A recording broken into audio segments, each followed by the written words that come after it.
آپ کے اسکول سے بہت سارے اسٹوڈنٹ فارغ ہوئے ہوں گے, بہت سارے مختلف جگہوں پہ ماشاءاللہ کامیابی ہیں, جیسے آپ نے نوشاد کا بتایا, جہانسیب کا بتایا, ساجد صاحب کا بتایا. سعادت محترم, اس پوری جرنی میں کوئی ایسا واقعہ جو آپ کے ذہن میں نقش ہو گیا ہو, جو آپ کو یاد رہ گیا ہو, یا آپ اس کو سوچ کے حیرت میں گم ہوتے ہیں کہ یار یہ واقعہ ہوا تھا, کوئی ایسا یادگار واقعہ ہمیں بتائیں. واقعات تو بہت زیادہ ہیں, لیکن میں ایک بچے کا بتاتا ہوں جس کی مجھے بہت خوشی ہوئی ہے. وہ بچہ پنجم کلاس کا وظیفے کا امتحان دینے سمندری گیا ہوا تھا, تو رات ہو گئی, وہ واپس بچے نہیں آئے تھے, تو اس کی ماں لینے آ گئی. تو اس کی ماں نے کہا کہ بس یہ امتحان میں نے بچے کا دلوانا ہے اور آگے مجھ میں گنجائش نہیں, میں نے اپنے بچے کو آگے میں نہیں پڑھا سکتی. تو میں نے کہا کیا کیوں؟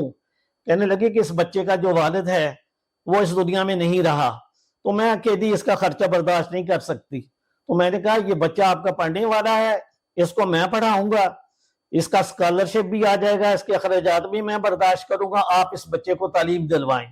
مجھے اتنی خوشی ہوئی کہ وہ بچہ ماشاءاللہ MBBS کر کے ڈاکٹر بن گیا.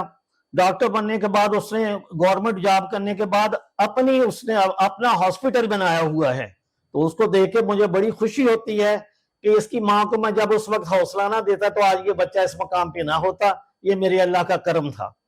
سعادت محترم, بہت سارے اسٹوڈنٹ نے بہت سارے ہی طالب علم کو فارغ التحصیل ہوئے.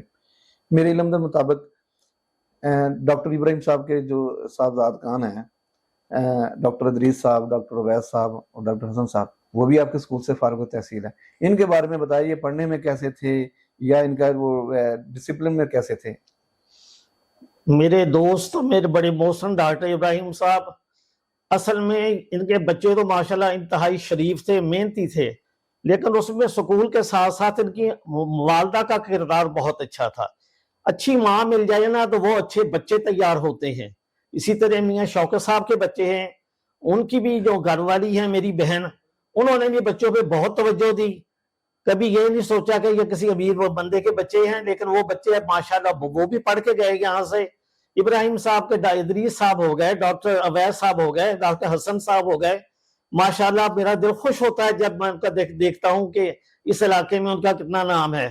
سینکڑوں بچے ڈاکٹر ہیں. آپ الائٹ ہاسپٹل چلے جائیں, وہاں آپ کو 10-12 بچے محمود نرسری اسکول کے ملیں گے.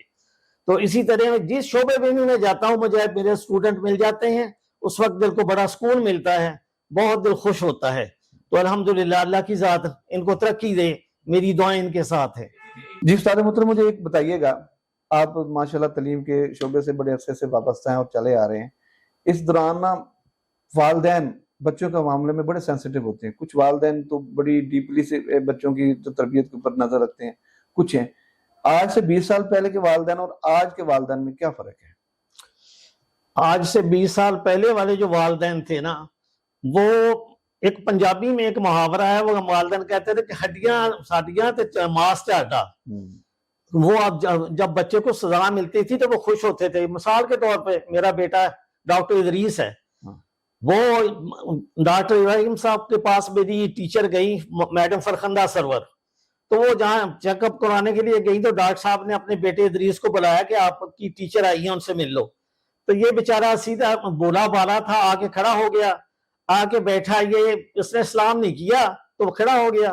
تو میڈم فرخندہ نے ادریس کے منہ پہ تھپڑ مارا, اور ڈاکٹر ابراہیم صاحب اتنے خوش ہوئے کہ ٹیچر میرے سامنے بھی اس کو بنا رہی ہے, یعنی بجائے غصہ کرنے کے انہوں نے اپریشیٹ کیا.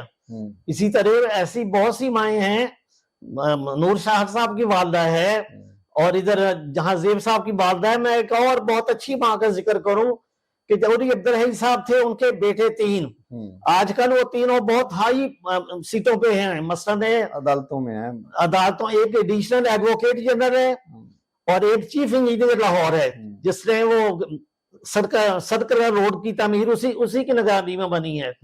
تو ماشاءاللہ ان کی ماؤں نے وقت کی پابندی کے ساتھ, اس وقت کھانا باندھ کے دیا کرتے تھے کہ اپنا کھانا لے جاؤ. لیکن میں ایک بات بتاؤں کہ اس وقت وقت کی پابندی اتنی تھی کہ ہمارے یہاں بہت بڑا اچھا تعلیمی ادارہ ہے, مدرسہ تعلیم الاسلام, اس کے جو ہیڈ تھے عبد القادر ندوی صاحب, وہ ایک دن اپنے سٹاف کو پورے کو لے کے آ گئے محمود نرسری اسکول جب اسکول لگنے والا تھا. تو میں بڑا حیران ہوا کہ یہ ندوی صاحب ان کو لے کے کیوں آ گئے. تو وہ سکھا رہے تھے کہ دیکھو یہ ایک ادارہ تعلیمی ادارہ ہے پرائیویٹ, اس میں بچوں کے وقت کی پابندی کتنی کر رہے ہیں, آپ لوگ وقت کی پابندی کیوں نہیں کرتے. تو ماشاءاللہ کتنے منسٹر حضرات بھی یہاں آئے, اور انہوں نے بھی یہ اسکول کے ادارے کو ایوارڈ دیے. تو کس کس کا میں ذکر کروں, ایک لمبی فہرست ہے. اللہ کا شکر ہے کہ اللہ میاں نے مجھے کافی کامیابی دی اور میں اللہ کا شکر گزار ہوں. جی استاد محترم, مجھے ایک اور بتائیے, آپ کا اسکول ایک اور چیز کی وجہ سے بھی بڑا مشہور تھا لوگوں میں نا, آپ نے پاکستان کے سرکردہ سیاستدان, سرکردہ ماہر تعلیم, تاجر حضرات, آپ نے اپنے پروگراموں میں ان کو بطور مہمان خصوصی بلاتے رہے. بہت سارے, جیسے کہ گورنر تھے, ابھی ہمارے ریسنٹلی ہمارے ایک سیاستدان الحاج ناصر علی خان بلوچ صاحب وفات پائے ہیں, وہ آتے تھے. بہت سارے آپ کے پاس ان کا ہے. کوئی مہمان ایسا جو آپ کو یاد رہ گیا ہو, جو مہمان جس کی بات آج تک آپ وہ نہیں بھولے کہ یار یہ بات وہ مجھے سکھا کے بھی گئے تھے اور یہ بات ان کے لیے میرے لیے بڑی کم ہے, ایسی کوئی یادگار شخصیت؟ یہ آپ نے مشکل سوال کر دیا, میں کس کس کا نام لوں. چلو میں ایسے کر لیتا ہوں, شارٹ کر کے یہ بتاتا ہوں کہ ایک تو چودھری نذیر احمد صاحب کوستانی ضلع کونسل کے چیئرمین تھے. وہ ادارے کو دیکھ کے اتنے خوش ہوئے کہ کہنے لگے محمود اسکول کی جگہ کا آپ انتظام کرو, اس پہ جو کمرے بنے گے نا وہ میں اپنی ذاتی حیثیت سے وہ بنا کے دوں گا. لیکن اللہ میاں نے ان کی زندگی نہ دی ان کو, وہ اپنا وقت پورا کر کے چلے گئے. لیکن ان کی دعاؤں کے سبب ماشاءاللہ آج ادارہ 25 کلاس روم اور ایک وسیع و عریض خوبصورت اسکول کی شکل میں موجود ہے.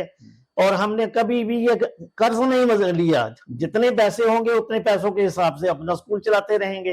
اور چودھری محمد علی صاحب آئے تھے تو اس وقت ہمارا ایک مسئلہ تھا, وہ اصل میں آئے تو تھے, وہ میں نے پہلے بھی ذکر کیا ہے, تو جناب عطا اللہ خان نیازی صاحب ڈی ایس پی تھے اور جنرل ضیاء الحق کے گن مین تھے. ان کے ذریعے وہ یہاں چودھری صفدر صاحب نے بھی بہت سفارش کی تو وہ ان کو یہاں لانے کی, جن کا بیٹا بھی بعد میں ناصر محمد علی صاحب یہاں پڑھ کے گیا. تو اس وقت سکول 2 لاکھ روپے کے لاس میں تھا, غالباً یہ 89 کی بات ہے, تو اس وقت 2 لاکھ روپیہ بہت زیادہ تھا. تو انہوں نے ایک میٹنگ لی دفتر میں بیٹھ کے پہلے, تو وہ کہنے لگے کہ مجھے بلانے کا جو وجہ ہے وہ مجھ کو معلوم ہو گئی ہے. تو انہوں نے مجھے ایک نصیحت کی کہ محمود صاحب, آپ جب بچے کی فیس آپ کو بچہ 200 روپے میں پڑھتا ہے نا, تو والدین سے 300 نہ دیکھیے, یہ والدین کے ساتھ زیادتی ہوگی. اگر بچہ آپ کو 200 روپے میں پڑھ رہا ہے, آپ فیس لے رہے ہیں 100 روپیہ, تو یہ آپ اپنے آپ کے ساتھ زیادتی کریں گے. اگر آپ نے یہ ادارہ چلانا ہے تو جہاں اخراجات پورے ہوتے ہیں وہی سطح فیس کی رکھیے. تو ماشاءاللہ میں سب حضرات کو, منسٹر حضرات کو میں ان کا تہ دل سے مشکور ہوں کہ جنہوں نے مامو کانجن جیسے دور افتادہ اسکول میں یہ اسکول کو دیکھنے کے لیے میاں زمان صاحب وفاقی وزیر صنعت اور یعنی گورنر معین الدین حیدر اور کس کس کا میں نام لوں, حنیف رامے صاحب, ہاں جی, تو یہ لوگوں نے اس اسکول کو بہت اپریشیٹ کیا اور اس کو اپریشیٹ کر کے انہوں نے اس کو انعام بھی دیے. استاد محترم مجھے یہ بتائیے گا, ایک عرصے سے آپ تعلیمی جیسے خدمات سر انجام دے رہے ہیں, استاد کا بڑا اہم رول ہوتا ہے, کیونکہ تعلیمی ادارہ ہے تو وہاں اساتذہ کے ساتھ تو پھر اہم رول ہوتا ہے بچوں کے لیے بھی اور انتظامیہ کے لیے بھی. آپ کیا سمجھتے ہیں کہ ایک اچھے استاد میں کیا خصوصیات ہونی چاہیے؟ ایک اچھا استاد جو ہے نا جی, وہ اپنی کلاس کے لیے رول ماڈل ہوتا ہے. تو مجھے بہت ہی سینکڑوں ٹیچرز یہاں سے پڑھا کے گئی ہیں اور وہ بھی ادارے کو یاد کر رہی ہیں. ایک استاد جب لیکچر دیتا ہے نا تو اس کی جو کلاس 50 بچے بھی ہیں تو آخری بچہ بھی ان کی طرف توجہ سے وہ کام سیکھے. اگر ایک استاد بول رہا ہے بچے اس کی بات سن نہیں رہے تو اس کو میں نہیں کہہ سکتا کہ وہ استاد اس قابل ہے. مجھے 43 ایئرز میں اساتذہ کو بھی ان کی بھی تربیت کرنا پڑی. لیکن اگر آپ یہ کہیں کہ اچھا استاد کو بتائیں تو مجھے سر اقبال نہیں بولتے جو 507 کے ہیڈ ماسٹر صاحب تھے, اور وہ جب ریٹائرمنٹ کے بعد میرے ساتھ منسلک ہوئے تو جب وہ فوت ہوئے تو ان کے شاگرد رو کے کہاں 507 گئے اور ان کا جنازہ پڑا. استاد ضعیف ہونے کے باوجود اپنی کتاب تیار کر کے پڑھ کے آتے تھے اور اپنے کپڑے والے تھیلے میں اپنی کتاب ڈال کے اور اسکول لے کے آتے تھے کہ جیسے میں اب بھی کوئی سیکھ کے پڑھاؤں گا. سر اقبال صاحب مجھے نہیں بھولتے, ویسے تو سارا سٹاف نہیں بولتا کہ جنہوں نے میری زندگی میں میرے ادارے کو اتنا سینچا, لیکن سر اقبال صاحب ایک انوکھے استاد تھے. جی استاد محترم مجھے یہ بتائیے گا, اب اگر دوبارہ آپ 1980 میں جانا پڑے تو کیا دوبارہ اسی فیلڈ میں دوبارہ آئیں گے آپ؟ جی بالکل، میں نے تو وہ پیارے نبی کی حدیث جو ہے نا کہ آپ میں سے بہتر وہ ہے جو علم سیکھتا ہے یا علم سکھاتا ہے. تو اب کے جو ادارے ہیں نا وہ زیادہ تر کمرشل ہیں، سارے نہیں، لا ماشاءاللہ محنت بھی کرتے ہیں، فیس سے بہت ہائی ہے. گورنمنٹ ہمیں اس نگاہ سے دیکھ رہی ہے کہ جو ایک ادارہ 1000 روپے فیس لے رہا ہے اس کے ساتھ بھی وہی سلوک ہو رہا ہے، ایک ادارہ 50,000 روپے فیس لے رہا ہے اس کے ساتھ بھی وہی سلوک ہو رہا ہے، وہی قانون ہے. بجائے اس کا کہ ہمیں جو کم تعلیم لے کے بچوں کو ان کو اپریشیٹ نہیں کیا جاتا. تو اس وقت والدین یہ تھے کہ والدین بہت کوآپریٹو تھے. اب والدین بھی یہ سمجھتے ہیں کہ ہم پیسے دیتے ہیں، پیسے دے کے پڑھاتے ہیں، ہم کون سا مفت پڑھاتے ہیں. وہ جو استاد کا کہ احترام ہے نا اس میں میرا خیال ہے کہ 50% وہ کمی آ گئی ہے. یہ مناسب نہیں. استاد کو استاد کی نگاہ سے ہی دیکھنا چاہیے، سکول کے مالک کو بھی اس کا احترام، اس کی عزت اسی حساب سے ہو، نہ کہ ایک ملازم کی طرح ہو کہ ہم اسے پیسے دے کے تعلیم لے رہے ہیں. استاد محترم، آخر میں آج کی نوجوان نسل اور آج کے اساتذہ کو کوئی اہم پیغام جو آپ کی پوری 43 سالہ زندگی کا نچوڑ ہو. اس سوال کا جواب تو میں ایسے دوں گا کہ سب سے قیمتی چیز تو ہمارا ایمان ہے. اس کے بعد نمبر 2 پہ آتا ہے وقت. اسٹوڈنٹس سے میں یہ ان کو تلقین کروں گا کہ وقت کی قدر کرو، اپنا ٹائم ٹیبل سیٹ کرو. 5 وقت کی نماز بڑھ کے تہجد کی نماز اور اشراق کی نماز. ہم نے یہاں دنیا بھی کمانی ہے، ہم نے اپنی آخرت بھی کمانی ہے، مستقل ساری زندگی ہم نے یہاں نہیں گزارنی. تو یہ موبائل ہے، اس میں تعلیم بھی ملتی ہے، آپ وہاں سے یہ بجائے مائنس چیزیں سیکھنے کے آپ تعلیم سیکھیں.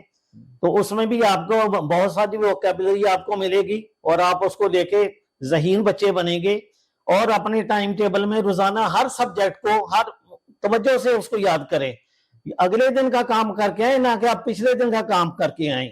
تو بچوں کے لیے میں کہوں گا کہ وقت کی قدر کرو، اور اساتذہ اکرام کو یہ کہوں گا کہ آپ بچوں پہ توجہ دیں. وہ قوم کے بچے ہیں، آپ کے بچے ہیں. آپ نے ایک اچھا پاکستانی بنانا ہے، اور اللہ میاں ہمارے ملک پاکستان کو بھی قائم و دائم رکھے، اور اچھے اسٹوڈنٹس جو ہیں، یہ نئی نسل آنے والی جو ہے وہ ماشاءاللہ کامیاب ہو. بہت شکریہ استاد محترم. ناظرین، آج کا یہ جو پروگرام تھا، ایک تو استاد محترم کی علالت اور اس کے اوپر ان کی جو ضعیفی ہے وہ بھی، اس لیے ہم نے چند سوالوں میں ہی سارے جو اپنی جو تشنگی تھی پورے کرنے کی کوشش کی ہے. انشاءاللہ میری کوشش ہوگی ان کی جب صحت بہتر ہوتی ہے تو میں ان کے ساتھ ایک نشست اور رکھوں گا، اور اس میں جو ہمارے جو سوال رہ جائیں گے، جو چیزیں ہماری ہیں اس کو ہم دوبارہ پروگرام میں بھی کریں گے. آج کے لیے اتنا ہی کافی. ملتے ہیں اگلے پروگرام میں. خدا حافظ. اجالا ڈیجیٹل، ایک نئی روشنی.